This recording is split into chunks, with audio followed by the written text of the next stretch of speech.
আমি যখন বিয়ে করতাম তোমাকে আমার ভালো লেগে গিয়েছিল, ইচ্ছে ছিল গ্রীষ্মে তোমার সাথে সাত মাথায় দাঁড়িয়ে জলে যাবো। হয়নি, বর্ষায় এক ছাতার নিচে করে কলেজে আসবার ইচ্ছে ছিল, হয়নি।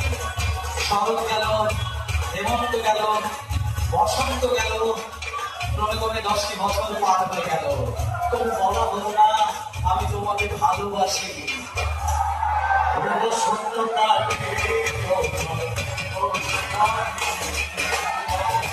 সত্যটা